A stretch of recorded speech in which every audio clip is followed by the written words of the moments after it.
전산응용 건축제도 기능사 필기 기출문제 2016년 3회 풀이하도록 하겠습니다. 1번 목구조 기둥에 대한 설명으로 옳지 않은 것은 입니다. 중층 건물 2층 이상 정도의 건물의 상하층 기둥이 한재로 된 것은 토대가 아니라 통제 기둥이라고 하죠. 2층이 한꺼번에 연결된 것은 통제 기둥, 중간에 도리가 지나가고 한 층마다 들어가는 것은 평기둥, 그 사이를 지나가는 것은 색기둥, 이렇게 구성이 되어 있습니다. 자, 활주는 추녀 뿌리를 받친 기둥 맞고요.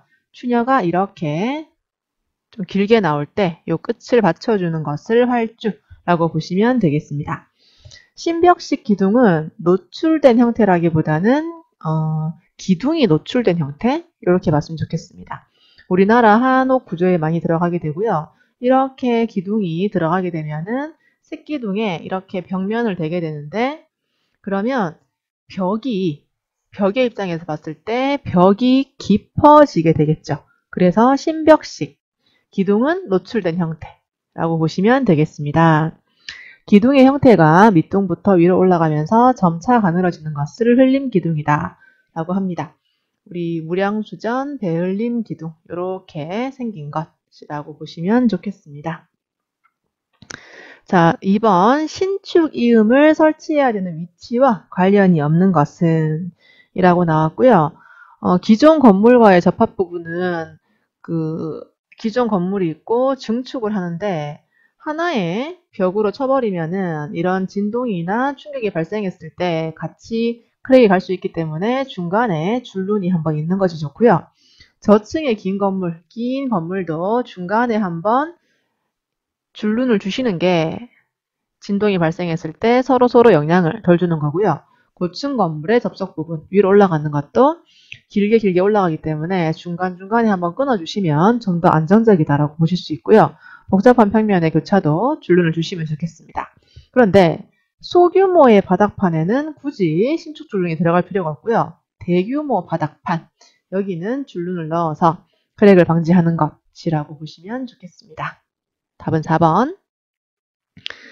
자, 그 다음 반자 구조의 구성부재로 잘못된 것. 반자는 다르게 말하면 천장이죠. 달대 바지가 있고 달대가 내려오고 거기에 반자틀 바지, 그 밑에 반자틀 이렇게 들어가는데 변제라는 것은 목재에서 심재 그리고 변제 이렇게 보시면 되겠습니다.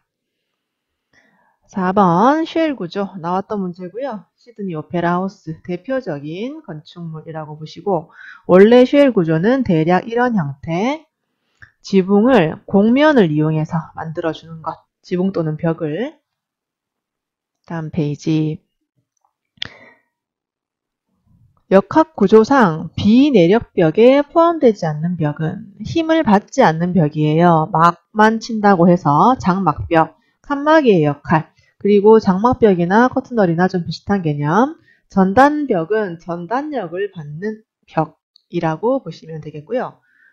그리고 설명해 보시면 전단력을 받는 비내력벽 아니고요. 내력벽이라고 보시면 좋겠습니다. 자, 6번 설명 중 잘못된 것은 맞는 것은 잘못된 것은 잘 체크하시면서 보시면 되겠습니다. PC의 접합 온력을 형성하기 위해 기둥에 CFT를 적용했다. 이렇게 좀 틀렸네요. PC는 프리캐스트 콘크리트, 미리 기둥 따로 만들고 보 따로 만들고 슬라브 따로 만들고 이 접합하는 부분은 강접합이 되지가 않죠. 그런데 CFT라는 것은 아예 개념이 다른 게 이런 사각형이나 원형 철로 된 관 그 안에 콘크리트를 필드한 거예요. 채운 거죠. 그런 튜브 형태입니다. 이렇게 접합하는 거랑은 크게 상관이 없고요. 나머지는 읽어보시기 바랍니다. 자, 7번 스티프너는 바로 나오는 거 외부의 좌굴 방지 좌굴은 순간적으로 철제가 이렇게 구부러지는 거죠.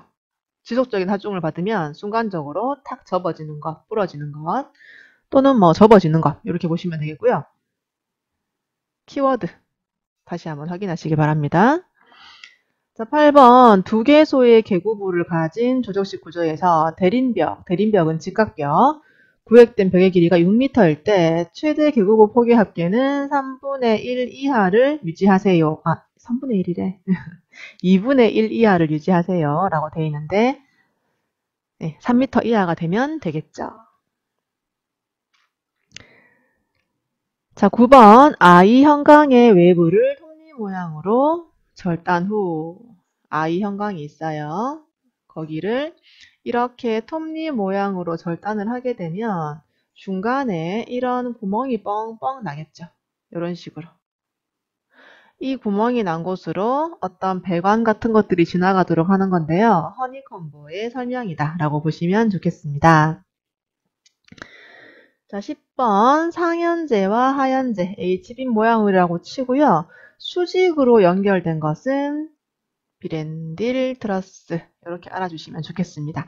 일반적으로 다른 트러스들은 사제, 경사제들이 많이 들어가죠. 이런 식으로 또는 이런 식으로 들어가는데 수직 부재로만 연결된 것. 자, 11번 가세에 대한 설명으로 옳지 않은 것은 입니다. 가세의 키워드는 45도 이런 거 있죠. 수평력에 대한 강한 보강. 근데 지금 2번에 보시면 수평력보다는 수직력에 대한 보강을 위한 것, 옳지 않은 것은이죠. 수직력 아니고요. 수평력에 대한 보강. 자, 이렇게 편기둥과 편기둥 사이에 가세가 들어가게 되고요. 이렇게 미는 힘에 저항을 하는 거고요. 수직력은 다른 기둥들이 다 알아서 하겠죠. 자, 12번 벽돌 쌓기에서 마구리 쌓기, 길이 쌓기를 교대로 하는 것은 영식 쌓기 아니면 네덜란드식 쌓기 또는 화란식 쌓기 둘 중에 하나인데요. 가장 튼튼한 것은 영국식, 네덜란드식은 모서리가 튼튼이라고 보시면 되겠습니다. 좀 문제가 쉽게 나오면 영식은 2호 토막이라는 말이 나올 것이고 화란식은 7호라는 말이 나올 거예요. 여긴 안 나왔지만 가장 튼튼한 쌓기법입니다. 자, 13번 문제가 쉽게 나왔네요. 내력벽에서 보강 콘크리트 블록 쪽 미안합니다, 여러분. 단층에서 내력벽의 병량은 최소 얼마인가? 병량 15cm/제곱미터. 수치 그대로 나왔고요. 이전 문제에서 6제곱미터일 때 0.15를 곱해서 이런 식으로 나왔었던 그게 있었죠. 그거는 조금 어렵게 나온 문제라고 보시면 좋겠습니다. 자, 강구조 기둥 중에서 앵글, 채널 등을 직각으로 접합했어요. 그러면 격자 형태. 기둥에서 이렇게 연결 부재를 이렇게 하는 게 아니라 그냥 일자로 했다라고 보시면 좋겠습니다. 혹시나 보에도 격자보가 나올 수 있어요. 이렇게. 이런 것은 보통 눌렸을 때 사재가 없기 때문에 압출력이 약해지거든요. 그래서 이렇게 격자보 같은 경우에는 콘크리트 안에 묻히는 역할로 좀 더 많이 들어간다는 거 미리 알아두도록 하겠습니다. 자, 15번. 하중의 작용 방향에 따른 하중 분류에서 수평 하중에 포함되지 않는 것. 위에서 누르는 거잖아요. 누르는 거. 자, 먼저 활하중은 사람이나 가구처럼 좀 변동이 있는 또는 움직이는 그런 하중을 얘기하는 겁니다. 자, 그 다음에 풍하중은 옆에서 미는 힘이고요. 벽토압도 옆에서 미는 힘이네요. 수압도 이렇게 지하실이 있을 때 지하수가 있으면 이렇게 밀려고 하는 힘. 자, 그러면 이게 수평하중, 수평하중이고요. 활하중은 위에서 보 또는 슬라브를 누르는 힘입니다. 사람이나 가구 같은 것들이 누르겠죠. 그래서 이것은 수직하중에 포함된다라고 보시면 좋겠습니다. 자, 16번 현장치기 콘크리트 중에서 수중에 타설하는 것, 물속에 타설하는 것은 100mm. 요거는 표를 다시 한번 확인하시기 바랍니다. 자, 17번 창문이나 문 위에 걸쳐대어 상부에서 오는 하중을 받는 수평부재는 임방돌이죠. 옆에 들어가는 건 창쌤, 밑에 들어가는 건 창대, 문 밑에 들어가는 것은 문지방. 자, 18번 트러스 구조에 대한 설명으로 옳은 것은 이라고 물어봤어요. 트러스. 옳은 것은 동그라미 하시고요. 자, 일단 맞는 답부터 보겠습니다. 구성 부재를 삼각형으로 배열하면 구조적으로 안정된다. 맞는 말이고요. 트러스 같은 경우에는 이렇게 압축력을 받을 때 이런 경사제가 받게 되는데 이것을 규칙적인 삼각형 이렇게 또는 이렇게 이런 식으로 하게 되면은 안정된다는 거 보시고요. 나머지는 틀린 답이니까 읽어보지 말까요, 여러분? 괜히 헷갈리니까. 그래도 우리 왜 틀렸는지 확인을 한번 해봅시다. 자, 19번. 반자 틀 바지의 설치 간격으로 가장 적절한 것은 인데요. 반자 틀이 밑에 들어가게 되고 그것을 이렇게 잡아주는 게 반자 틀 바지인데요. 일반적으로 반자 틀의 간격은 45cm가 적당하다라고 나오고요. 그 위에는 이렇게 지나가겠죠? 그 위에 들어가는 반자 틀 바지는 그거 2배 정도 해도 뭐 충분하다라고 봅니다. 우리가 지금 반자 틀 이 설치 간격을 45cm라고 할 건데 우리 합판이나 석고보드 사이즈 중에서 3 곱하기 6 합판이 있어요. 세자 6자입니다. 세자는 90cm쯤 됩니다. 그래서 이 합판에서 중간에 하나, 양쪽에 하나 들어간다고 생각을 하시면 반자 틀의 간격은 45cm가 될 거예요. 이렇게 해서 반자 틀의 간격 한번 외워주시고요.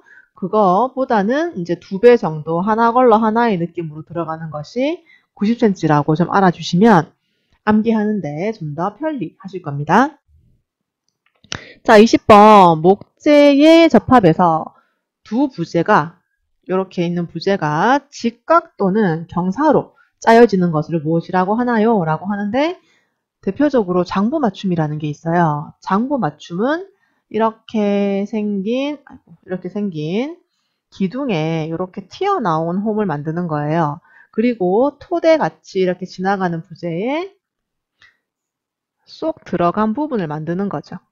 이렇게 해서 딱 끼워 넣는 것, 그것이 장부 맞춤이고요. 안장 맞춤은 경사를 두어서 맞추는 거고 평보와 시읒자보의 맞춤이라고 나올 겁니다. 자, 21번 시멘트 창고도 나왔네요. 옳지 않은 것은 이라고 했고요. 똑같은 문제입니다. 시멘트는 계구부와 가까운 곳에 있다는 것은 마지막에 들어갔다는 소리예요. 시멘트는 들어가는 입구와 나온 입구가 따로 있는 게 좋은데 들어가는 입구에서 먼저 채운 게 먼저 들어간 거죠. 안쪽에 있는 거. 이것이 먼저 나오도록 하는 거. 선입선출. 그래서 1번이 틀렸고요. 나머지는 반드시 읽어보시기 바랍니다. 자, 21번 각 석재의 용도로 옳지 않은 것은 석재입니다. 석재.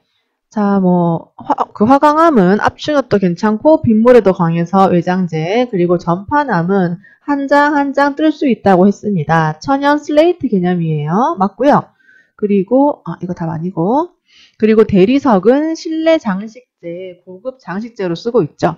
석회암은 조금 석질은 치밀하지만 내산성, 내화성, 내호성이 부족해서 석회나 시멘트의 원료로 제일 많이 쓰이죠. 그래서 고조재로는 잘 쓰이지 않는다. 정답은 3번이라고 보시면 좋겠습니다. 23번 콘크리트용 골재에 대한 설명으로 옳지 않은 것은 골재의 강도는 시멘트 풀보다는 좀 땅땅해야 돼요. 최대 강도 이하 아니고요. 이상이 되어야 한다. 정답은 1번이고 나머지는 읽어보시기 바랍니다. 자, 24번입니다. 옳지 않은 것은인데요. 먼저 MDF는 이렇게 만든 겁니다. 그리고 고정철물을 사용한 것은 재시공이 어렵습니다. 한번 뚫고 난 다음에 이게 입자들이 부슬부슬 떨어져 나가기 때문에 재시공이 좀 어렵고요. 천연 목재보다는 강도가 작을 수도 있지만 무조건적으로 작은 건 아니고 HDF, 고밀도 섬유판으로 만들게 되면은 조금 더 단단하게 됩니다. 물론 MDF도 중밀도긴 한데 무조건적으로 작진 않기 때문에 3번은 틀린 걸로 보겠습니다. 자, 25번 인조석에 사용되는 각종 안료로서 옳지 않은 것은 이라고 나오는데 인조석은 백시멘트 플러스 종석 이게 안 나오네요. 돌 알갱이, 그리고 황토나 산화철, 그리고 토, 어떤 흙을 섞어서 사용을 하는데 트레버티는 인조석이 아니고요. 천연 대리석의 일종입니다. 대리석 일종 외워두시고요. 26번 목재에서 힘을 받는 섬유소 간의 접착제 역할을 하는 거 리그닌입니다. 자, 이게 셀룰로스라는 게 있고 리그닌이라는 게 있는데 이거 셀룰로스보다는 조금 더 목질에 가까운 아인데요. 이거 접착제 역할을 하는 거고 요거 두 개는 아예 다른 의미라고 좀 봐주시고요. 읽어보시기 바랍니다. 자, 27번 콘크리트, 모르타르 바탕에 아스팔트 방수층 또는 아스팔트 붙이기를 시공할 때 초벌용, 다시 말하면 제일 먼저 맨 처음 쓰는 것은 프라이머입니다. 우리 화장품 중에서도 프라이머라는 게 있죠. 제일 먼저 바르는 거라고 보시면 좋겠습니다. 자, 그리고 굳이 프라이머를 쓰는 이유를 설명을 하자면 우리 바탕은 이렇게 울퉁불퉁합니다. 튀어나온 것과 들어간 곳이 이렇게 있어요. 여기다가 매끈하게 한번 발라서 정리를 해주시면 그 다음에 부착하는 것들이 빈 공간, 튀어나온 거 이런 거에 구애받지 않고 조금 더 매끈하게 붙일 수 있고요. 우리 페인트 칠이라던가 필름 붙일 때도 프라이머의 역할이 비슷하다라고 보고 있습니다. 자, 28번 넓은 기계 대패로 두루마리를 펴듯이 연속적으로 벗기는 방법. 이렇게 나무가 생겼죠? 이것을 이렇게 그냥 펼치는 거예요. 휴지를 펼치듯이. 그러면 이렇게 나오는데 이것을 홀수 겹으로 교차되게 붙이는 거. 로터리 베니어라고 보시면 되겠습니다. 자, 29번 석고보드에 대한 설명 중 옳지 않은 것은 이 비슷한 문제가 많이 나와요. 자, 석고보드는 보자. 옳지 않은 것은이고요. 팽창 및 수축의 변형이 크다라고 나오는데요. 이게 흡수와 연관을 시켜야 됩니다. 흡수가 된다면 좀 이렇게 부러진다거나 할 수 있게 부른다고요. 이렇게 두꺼워진다거나 아니면 습기가 너무 빠져나가면 좀 딱딱해진다거나 그럴 수는 있는데 무조건적으로 팽창 및 수축의 변형이 크지는 않습니다. 물이 없다면. 그래서 이게 지금 굉장히 조금 헷갈릴 수 있는 문제인데요. 마음대로 머릿속에서 물을 집어넣지 마시고 있는 그대로 봤을 때 자연적으로 봤을 때 어떤가를 보고 2번은 틀렸다라고 보시면 좋겠습니다. 자, 목재의 심재입니다. 목재가 이렇게 있으면 안쪽이 심재고요. 바깥쪽이 변재예요. 심재는 처음부터 자랐던 좀 오래된 거고요. 좀 딱딱하고 색깔이 짙고 이런 겁니다. 근데 지금 틀린 답에 색깔이 엷고 비중이 적다라고 했습니다. 틀렸습니다. 31번 건축 재료의 강도 구분에 있어서 정적 강도에 해당하지 않는 것은 정적은 그냥 지속적으로 작용을 하는 거지 순간적으로 탕탕 치는 건 아니죠. 충격 강도가 순간적인 동적 강도에 속한다라고 봤으면 좋겠습니다. 32번 석리 또 같은 문제가 나오네요. 암석을 구성하는 광물 입자 또는 배치 상태 요것을 성리, 목재는 목리라고 나오죠. 자, 33번 요거는 지금 제가 좀 설명하기는 저도 잘 이해가 안 돼서 밑에 옆에다가 이렇게 표시를 해놨거든요. 한번 읽어보시고요. 파스칼의 정의는 요것이다 라고 보시고 이것을 또 단위로 환산하는 문제예요. 자, 여기서 보시면 400kN을 여기다가 하게 되면은 4만이 되고요. 여기 지금 발생하는 식대로 계산을 한번 해보시면 이렇게 답이 나오는 그런 문제입니다. 자, 34번 건축물의 내구성에 영향을 주는 요인으로 해당되지 않는 것은 광택과는 크게 상관이 없죠. 35번 파티클보드 똑같은 문제가 나오네요.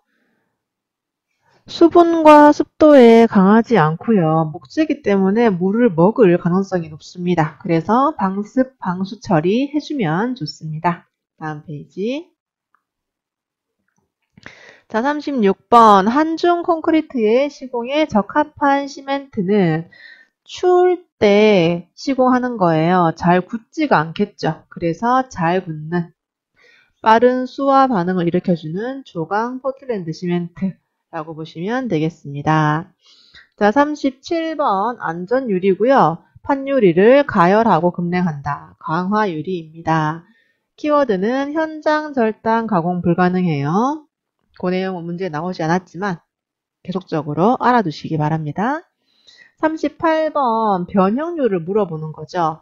줄어든 것은 0.5m, 거기에 원래 길이 나누어서 백분율 하시면 이렇게 정답이 나옵니다.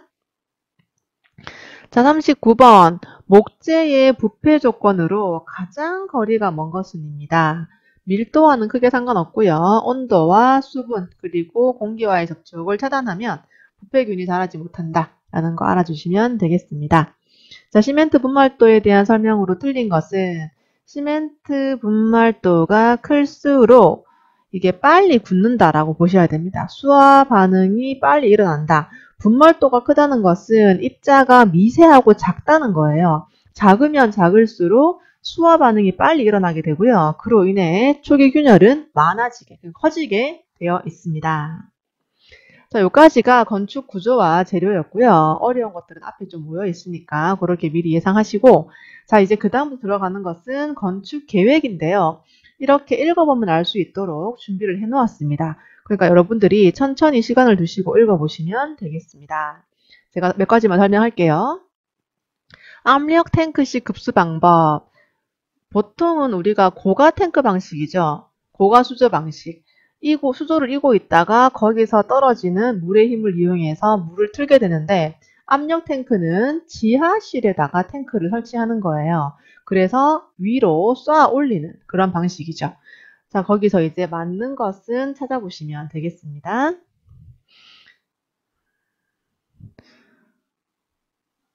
어, 45번, 46번 다 읽어보시고요. 47번. 직경 13mm의 E형 철근입니다. E형 철근은 D로 시작하고 원형 철근은 파이로 시작하죠. 얘는 E형 철근이니까 D13, 그리고 간격은 골뱅이라고 표현이 되고요. 혹시나 뒤로 붙이시는 분들 계실 수도 있을까봐 이렇게 앞에 붙이고 100 하면은 직경 13mm의 E형 철근을 간격 100으로 배치했다라고 보시면 되겠습니다. 자, 그 다음 49번 먼셀 표색계에서 OR414 이렇게 되어 있습니다. 순서가 색상, 명도, 채도예요. 명도는 4가 되겠죠. 자, 그 다음에 50번 보시면 우리 퓨즈 아시죠? 우리 도깨비 집에 끼우는 이렇게 생긴 아이인데 이 부분이 턱 끊어지면은 새로 갈아 넣을 수가 있어요. 그런데 지금 얘는 재투입이 불가능하다라고 했기 때문에 틀린 거라고 보시면 되겠습니다. 51번 투시도 용어에 사용된 것이 잘못된 것은 이라고 나왔는데요. 시점은 눈이 있는 위치예요. 눈이 있는 위치. 그래서 사람 키가 170이라고 치면 예를 들어서 눈의 위치는 이 정도 한 1650쯤에 있겠죠. 이것이 I포인트 시점이고요. 벤싱 포인트는 소점. 다르게 짝을 지어놨습니다. 자, LP가스의 특징으로 틀린 것은 모든 LP가스든 LPG든 LNG든 누설이 되면은 스파크로 인해 불이 날 수 있기 때문에 굉장히 위험합니다. 그래서 누설 탐지기가 있어야 되는데 이거는 안정성이 높고 뭐 흡수된다라고 했는데 이거는 틀렸습니다. 누설이 되면은 바로 경보기가 울려줘야 되겠습니다. 자, 54번 치수 기입 방법 중 틀린 것은 치수는 위쪽 또는 오른쪽, 기울어진 것은 전부 위쪽, 기울었네요, 위쪽이죠. 그리고 이렇게 세워진 것은 오른쪽, 근데 지금 얘는 왼쪽에 가 있어요. 답이 나왔죠? 자, 나머지 읽어보면 알 수 있는 문제들.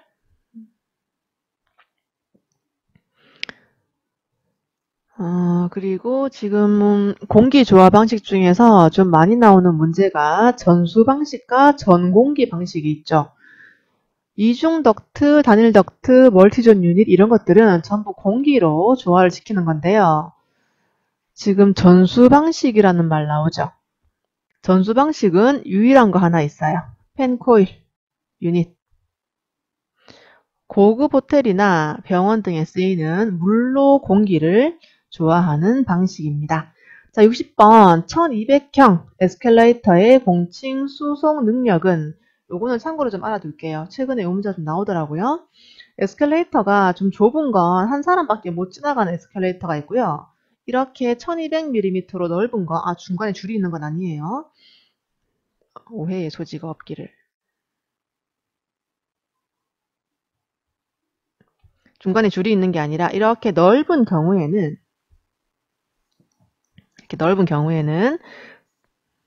두 사람이 설 수가 있겠죠. 한 사람, 두 사람. 이렇게 되는 것은 시간당 9,000명을 수용할 수 있고요. 한 명씩 서는 것은 시간당 6,000명이라고 보시면 좋겠습니다. 이거는 참고로 알아두시고 문제를 한번 풀어보시기 바랍니다. 여기까지